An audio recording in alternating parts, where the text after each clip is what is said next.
Wakati mwingine tena ya tarehe 13 ya mwezi Novemba mwaka 2025 tukiwa katika eneo hili la Chuo cha Maendeleo ya Wananchi Tango FDC, miongoni mwa vyuo vya kati ambavyo vinafundisha tasnia nyingi mbalimbali ambazo zinatolewa katika mkoa huu wa Manyara, wilaya Mbulu. Mimi nikukaribisha sana katika kushuhudia yote atakaojiri katika eneo hili, na leo kuna mahafali ya wanafunzi ambao wanahitimu katika tasnia mbalimbali ikiwemo ufundi wa magari, ufundi wa umeme, ufundi wa nyumba, ushonaji na tasnia mbalimbali ambazo zinapatikana katika eneo hili. Sisi hapa tumeweza kutambua tatizo ni kweli yetu haijashika. Vitu muhimu ambavyo ni lazima tuvitumie ili kuku wetu awe na afya bora, akuwe na atupatie uzalishaji wenye tija. Tuna mahindi yaliyopalazwa. Mimi nikukaribisha sana kuweza kushuhudia wanafunzi takriban 80+ ambao leo watahitimu katika eneo hili, na kubwa zaidi tutakwenda kusikiliza maneno kutoka kwa mgeni rasmi ambaye ni afisa udhibiti ubora katika wilaya hii ya Mbulu, na mengi ambayo yatakaendelea hapa na kuona vile ambavyo wanafunzi hawa wameweza kuandaliwa vyema kwenda kuapply yote waliofundishwa kwenye maisha ya kawaida. Langu jina niite Mr. Kam wa Kam TV Tanzania. Ndugu mgeni rasmi, elimu hii ya ufundi ni muhimu sana katika kulijenga taifa, kwani ni pekee inayolenga kupunguza changamoto za ukosefu wa ajira. Dunia hii ya leo ni dunia ya sayansi na teknolojia. Ni dunia ambayo mwanafunzi aliyehitimu kama huyu sio wa kusaka ajira, kwamba yanayofanyika chuo cha maendeleo ya wananchi Tango FDC ni mazuri na ni makubwa. Kwa hiyo jamani, nimehakikisha tumeangalia fani mbalimbali ambayo wahitimu wameandaa kwa mikono yao. Nikataka niseme mkuu wa chuo, hayo ni wewe na walimu wako mliandaa, lakini kilichonitoa hapo niliona wakati wa demonstration wanafunzi wenyewe ndio wanatoa maelezo. Huwezi kuelezea jambo alilofanya mtu mwingine ukaeleza kwa usahihi, hapana. Ila lile ambalo umeliandaa mwenyewe kwa mkono wako unaweza ukaeleza A to Z. Wanafunzi, hongereni sana. Kuona hapa leo kama Wabisara ilivyosema kwamba tuna program 3 ambao leo wanakwenda kuhitimu. Tuna program ya ufundi wa muda mrefu tunaita long course, ambayo hii ni ya miaka 2, na wanafunzi hawa ni mahususi kwa wale wanafunzi ambao wanataka kufanya mitihani ya NACTVET na VETA kwa ajili ya kujiendeleza na kupata vyeti vya ithibati kutoka mamlaka ya VETA. Pia tuna wanafunzi ambao ni kozi ya muda mrefu ambao wao wanasoma hapa kwa dhumuni kubwa ni lile la kupata ujuzi, lakini wao wanapotaka wanasoma kwa mwaka mmoja tu. Kwa hawa nao pia wanapata zile stadi stahiki kulingana na kile ambacho wanataka kukipata.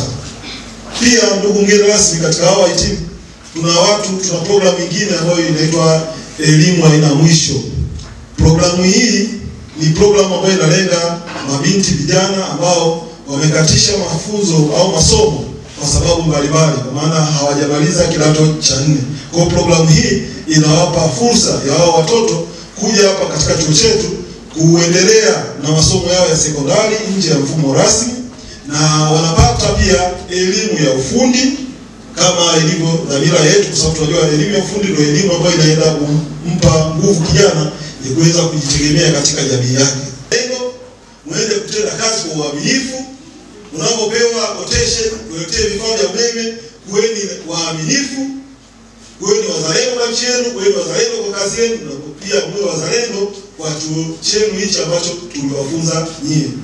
Mwisho, wazazi, wahitimu na hata wale wanafunzi ambao tunaendelea nao, tusiwanyimi wa taarifa. Tuwataarifu wenzetu, tuwataarifu majirani zetu. Karibuni sana, sisi tuko tayari kuwapokea, sisi tuko tayari kuwafundisha. Asante sana. Francis Kagunga ni mwanafunzi wa mwaka wa 2, nasoma umeme. Kama unavyoona mbele yetu hapa kuna mambo mengi ambayo tumejifunza. tumefanya practical kwa ajili ya vitendo. Kama unavyoona ndugu mgeni rasmi, plaki yetu hii hapa. Hii hapa ni plaki ya nyumba ambayo ina contain wiring yetu imeshakamilika tayari. Kuna plaki hii hapa kama unavyoona, na hapa ni wanafunzi wa umeme mwaka wa kwanza pamoja na mwaka wa pili. Ili uone wiring hivyo ilivyofanyika.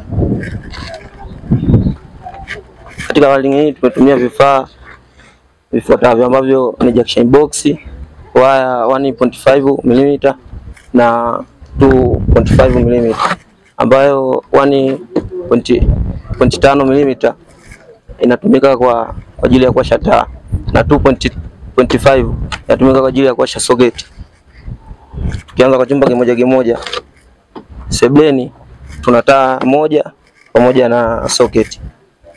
Katika vyumba tunataka moja pamoja na switch zake kama hivi. Ambayo sebleni hapa tumeweka switch ya 2 gang 1 way ambayo inaweza kutumika kuwasha taa za nje na za ndani. Mashine ya overlock pia inatumia umeme. Mashine hii inashona na kupiga overlock. Kupiga overlock ni kuficha uchafu au kufanya finish unaposhona nguo yako ili uchafu usionekane, kama hivi anavyoshona. Kuna nyuzi 3 hivi zinazotumika ambazo ni hizi hapa, zinatumika kupiga overlock kama hivi hapa, kuficha uchafu. Afu hizi 2 zinatumika kushona. Vazi hili hapa hivi ni shati ya kawaida, tumejaribu kuidesign kidogo kama hivyo inavyoonekana. Afu vazi letu la 3 ni kaunda suti kama hivyo inavyoonekana, ni shati afu chini ni suruali, kwa pamoja tunaviita kaunda suti. Afu pale vinavyofuata hiyo ni suti, tumeshona koti pamoja na suruali. Na mafundi wengi wa mtaani wanafanya kazi kwa kubashiri. Sisi hapa leo tuko hapa kuonyesha ni jinsi gani ya kutambua matatizo kwenye gari.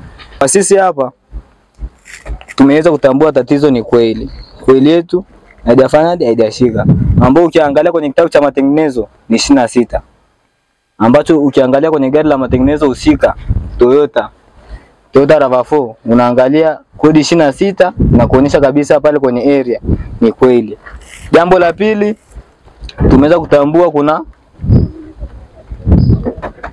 hii air temperature circuit ambayo ilikuwa imechomolewa. Kwa hiyo wakati ukiwa unaendesha unakuta kuna kitu kina blink kwenye dashboard yako, ambayo ndio inaweza kumuonyesha dereva au fundi wakati wa kuendesha. Hii ikiwa imechomolewa kwenye dashboard kule na blink.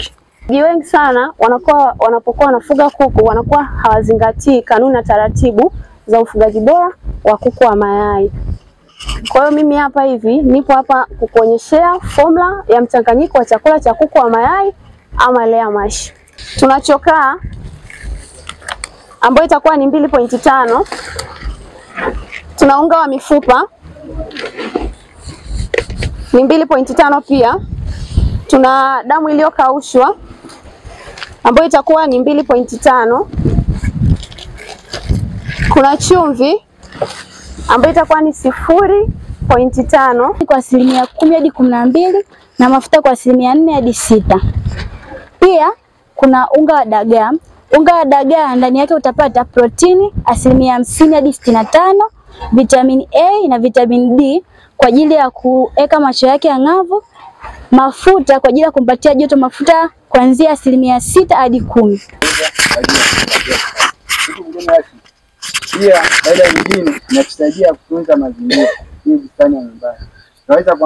Tunaweza kuona kwamba hii mifuko yote, machupa na mandoo ambayo hayatumiki yangekuwa kwenye mazingira au gari yanataka na chakula mazingira. Mgeni rasmi, faida nyingine ni inakomboa gharama. Inakomboaje gharama?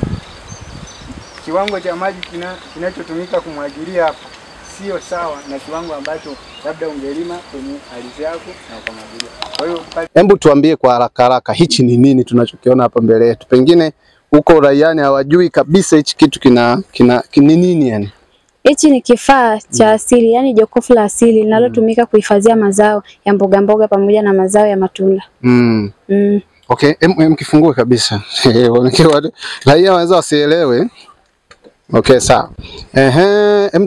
Tupe madini kwanza, hii inaandaliwaje mpaka naona humu kuna nyanya nini? Kwanza unatakiwa kuandaa vifaa vyako kama mnavyoona kuna wavu, kuna mkaa humu ndani, kuna mbao, kuna misumari kwa sababu kushikilia hizi mbao. Pia kuna lailoni hiyo, pia kuna nyasi hizo. Ndizo zinazotumika kuundia ili jokofu. Ukishatengeneza jokofu lako hili, kama unataka kuhifadhi mazao yako, linatumika likiwa limeloana. Okay. Unatakiwa umwagie maji mara 3 kwa siku. Likiwa bichi hivi ndio unafaa kuweka nini mazao yako bila kuliloanisha. Mazao yakikaa ni sawa tu umeweka ovyo ovyo, lazima yataharibika, yatapata joto. Mazao ambayo yapendi joto yanaweza yakaharibika, yakaoza, mboga za majani zikabadilisha rangi au zikasinyaa. Zinakuwa hivi. Jokofu ni Kiingereza ni Kiswahili? Jokofu ni kwa Kiswahili. Kwa Kiingereza inaitwa friji. Sasa ndio hilo ndio ulikuwa nataka hilo. Hiyo friji hiyo. Ile ni friji la asili. Friji la asili. Na friji hili linatumika maeneo ambapo bado hapajafikia na nishati ya umeme. Kuna nini inaitwa ya baridi. Unaona? Hii inaitwa kabichi. Hizo karoti. Kuna karoti huku. Ndio. Halo? Mbona mko serious sana? Ni habari na kazi yetu. Kuna nini tango Kuna matango hayo, kuna nyanya. Kuna nyanya, kuna mboga za majani. Unaona mboga kabisa ina siku 3 hizi sasa wali kama vile zimechumwa leo. Umetisha sana ise. Sikiaga sana mashudu. Mashudu. Hii mashudu ni nini kwanza? Kwa sababu nasikia tu mashudu. Mashudu hii ni mchanganyiko wa nini au ni kitu gani? Hapa wanapovuna alizeti, yale yanobaki ndo makapi ya alizeti. Ndo makapi ya alizeti. Okay, au mashudu yana aina tofauti? Kuna alizeti, kuna mpunga. Okay. Kwa hiyo kuna ya mpunga, kuna ya alizeti kutokana na aina ya mashudu yenyewe. Okay, sawa. Hapa tuna pumba za mahindi. Hizi ni mahindi, hizi nafahamu, hizi nazijua hizi. Pumba za mahindi, si ndio? Hizi mimi mwenyeji sana. Ile ndio ilikuwa ngumu Sawa. Hapa pia tuna mahindi yaliyoparazwa. Mahindi. Hivi utofauti wa hii na hii nini? Tofauti sio mkubwa sana lakini inatofautiana pale kwenye faida zake katika nyama anapotumia. Sawa. Asante, sawa. Niende kwa hivi kuna kuku wao wanasinzia. Hivi ile waga ni nini? Unakuta ni ugonjwa gani ule? Unakuta kuku anasinzia hivi. Mnafuga na kuku kuna naweza kuniambia ile ule ugonjwa ni nini hasa? Ni kideri. Ugonjwa wa kideri. Okay. Tatizo kubwa ni nini hasa pale? Huwa ni homa au ni nini? Ule ugonjwa unakuwa kama ugonjwa wa mlipuko. Kwa hiyo inapokuwa inatoka, inapokuwa inaingia kwa kasi zaidi. Kwa hiyo ule ugonjwa inakuwa na chanjo yake. Maana chanjo ipo, si ndio? Chanjo yake. Ndio maana wafugaji wengi wanashauriwa kufanyaje? Kuwapatia kwao chanjo kwa ajili ya magonjwa kama hayo.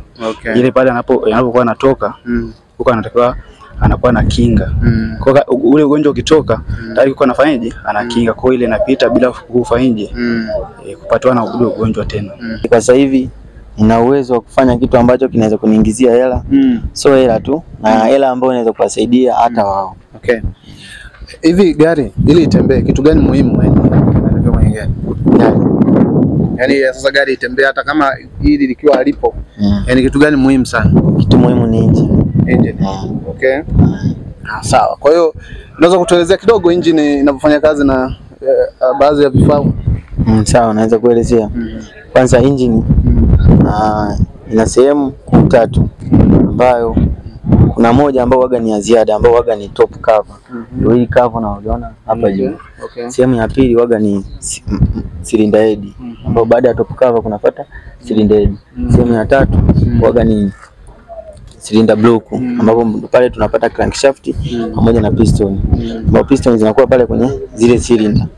Na ya mwisho waga ni oil sump Ile oil sample kazi yake ni kutunza ile oil ambayo inatumika wakati wa ulainishaji.